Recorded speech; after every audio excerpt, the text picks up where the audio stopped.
Sir, usual ಆಗಿ fast ಬಿಟ್ ನಿಮ್ಮಿಂದ expect ಮಾಡ್ತಾರೆ. ಈ song first song, second song ಎಲ್ಲ ಸೆಕೆಂಡ್ ಸಾಂಗ್ ಬಿಟ್ಟಾಗ ಎಸ್ಪೆಷಲಿ ತುಂಬ ಬೇರೆ ಥರ ಕೇಳ್ತಿದ್ರು.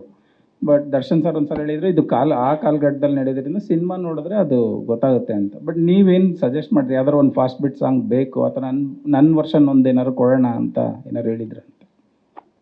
ಇಲ್ಲ ಸರ್, ಇದು ಇಡಿಯಾಗಿ ಸಿನಿಮಾಗೆ ಕೆಲಸ ಮಾಡಿದ್ದು ಎಲ್ಲರೂ. ಯಾವುದು personal fast beat slow beat ಇದು ಯಾವುದೂ ಇರಲಿಲ್ಲ. ಈ ಸಿನಿಮಾಲಿ ನೋಡಿ ಎಲ್ಲನೂ ಇವಾಗ ರೈತರ ಸಾಂಗ್ ಏನಂತೀವಿ ಅದು ಫಾಸ್ಟ್ ಬೀಟಲ್ಲಿದೆ ನೋಡಿ. ಸಾಧಾರಣ ಯಾರೂ ಮಾಡೋದಿಲ್ಲ ರೈತರ ಟಪಂಗುಚ್ಚಿ ಸ್ಟೈಲಲ್ಲಿ ಟಪಂಗುಚ್ಚಿ ಮಾಡ್ತಾರೆ ದರ್ಶನ್ ಸರ್ಗೆ ಅಂತ ಅಂದ್ಬಿಟ್ಟು.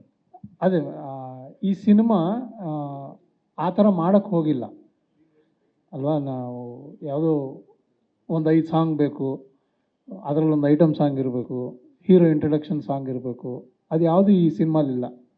ಯಾಕಂದರೆ ಸ್ಕ್ರೀನ್ ಪ್ಲೇಯಲ್ಲೇ ನಿಮ್ಗೆ ಆ ಜಾಗ ಕೊಡೋದಿಲ್ಲ. ಆ್ಯಂಡ್ ಸ್ಕ್ರೀನ್ ಪ್ಲೇ ತುಂಬ ಹೊಸದಾಗಿರೋದಕ್ಕೆ ನೀವು ಬೇರೆಯೇ ಮಾಡಬೇಕಾಗತ್ತೆ ಅಲ್ವಾ. ಕ್ಲೈಮ್ಯಾಕ್ಸು ನಡ್ಕೊಂಡು ಹೋಗ್ಬೇಕಾದ್ರೂ ಒಂದು ಸಣ್ಣ ಹಾಡು ಬರುತ್ತೆ, ಅದು ಮನಸ್ಸಲ್ಲಿ ಉಳ್ಕೊಳ್ಳೋಂಥ ಒಂದು ಸಣ್ಣ ಹಾಡಾದರೂ ಅದು ಮನಸ್ಸಲ್ಲಿ ಉಳ್ಕೊಳ್ಳುತ್ತೆ. ಇಡೀ ಕ್ಯಾರೆಕ್ಟರ್ ಹೇಳುತ್ತೆ, ಇಡೀ ಸಿನಿಮಾ ಜರ್ನಿ ಹೇಳುತ್ತೆ ಅದೊಂದು ಸಾಂಗು.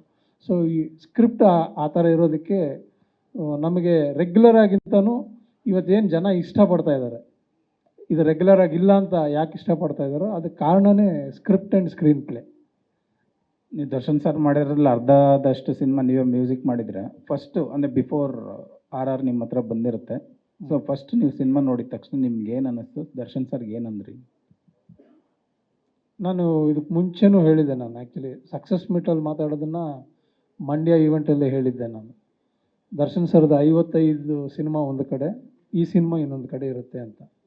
ಹಾಗೇ ಪ್ರತಿಯೊಬ್ಬರು ಹೇಳ್ಕೊಂಡು ಬಂದಿರೋದು. ಯಾಕಂದರೆ ಫಸ್ಟ್ ಟೈಮು ಅಂದರೆ ನಾನು ಆಡಿಯನ್ಸಾಗೆ ಸಿನಿಮಾ ನೋಡೋದಲ್ವ, ನಾವು ರೆಕಾರ್ಡಿಂಗ್ ಅಂತ ನೋಡಿದಾಗ ನನಗೇನು ಅನ್ನಿಸ್ತೋ ಜನಕ್ಕೆ ಅದೇನೇ ಅನ್ನಿಸ್ತು. ನನಗೆ ಅನಿಸಿದ್ದನ್ನೇ ನಾನು ಡೈರೆಕ್ಟ್ರಿಗೂ ಹೇಳಿದ್ದೆ, ದರ್ಶನ್ ಸರ್ಗೂ ಹೇಳಿದ್ದೆ, ಅದನ್ನೇ ನಾನು ಮಂಡ್ಯ ಈವೆಂಟಲ್ಲೂ ಹೇಳಿದ್ದೆ. ಜನ ಅದನ್ನು ನಿಜ ಮಾಡಿಸಿದ್ದಾರೆ. ಈಗ ಕಮಿಟಿ ಮೆಂಬರ್ಸ್ ಅಷ್ಟೇ ಅದನ್ನು ನಿಜ ಮಾಡಬೇಕು.